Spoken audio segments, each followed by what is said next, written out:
This year, Haifa charity Beit Hagafen is marking its 60th anniversary. Over the festive period and against a backdrop of the war in Gaza, the coexistence and closeness between communities that it promotes has taken on a particular nuance. Jews and Arabs live in Israel. That's a fact. It's reality. I think that the identity of all those who live here has become more complex over the last 2 months. Whether you're a Jew, Arab, Muslim or Christian, all our identities have been put to a harsh test. I think that there are a lot of questions, but that there are also answers. For Beit Hagafen, those answers include talking, exchanging views and culture. One example is this family musical. In the audience, Jews, Christians and Muslims like Vardi, who's sad that moments like this are increasingly rare. I am 40 years old, and 20 years ago there were plenty of events like this between Arabs and Jews. I took part when I was at school. In my building there are both Jews and Arabs. I have Jewish friends and I work with a lot of Jews. We live together. Haifa is a bubble of coexistence, earning a reputation for such across Israel. But the balance here is a delicate one. The town saw ethnic rioting in May 2021.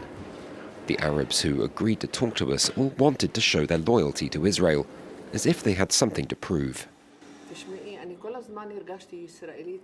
Of course I feel Israeli all the time, because I was born under this flag. I grew up in Israel. I have an Israeli ID card and passport. I feel completely Israeli. Off camera, though, they're more circumspect, telling us of a sense of mistrust from Jews, even as Hamas views them as traitors to the Palestinian cause. The mayor of Haifa understands the dilemma. Today she's being interviewed by Israeli television following the death of 4 soldiers from Haifa in Gaza. Elected on a Labour Party platform in 2018, Rinat Kalash-Rotem has long believed of a particular challenge in maintaining the social fabric in Israel: economic inequality. Official figures show that Jewish households have an income on average 51% higher than Arabic ones. Since the war broke out, though, the danger now comes from hatred and fear. We are going to do everything in our power to, despite the government, to make sure that we continue to live here together. There was a survey a few weeks ago asking Arab population in Israel, and 70% said that they are with Israel. They stand with Israel. There is no question with whom they identify.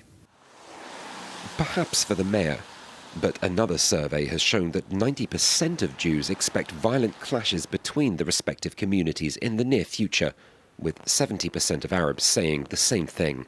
Over the holiday season this year, the annual festivities where Haifa's Jews, Christians and Muslims mingle and meet have been cancelled amid security concerns. In a country at war, and in a society ever drifting towards the political right and ever extreme political discourse, Haifa's multicultural existence appears almost as a flickering light in darkness, one its residents hope won't be snuffed out.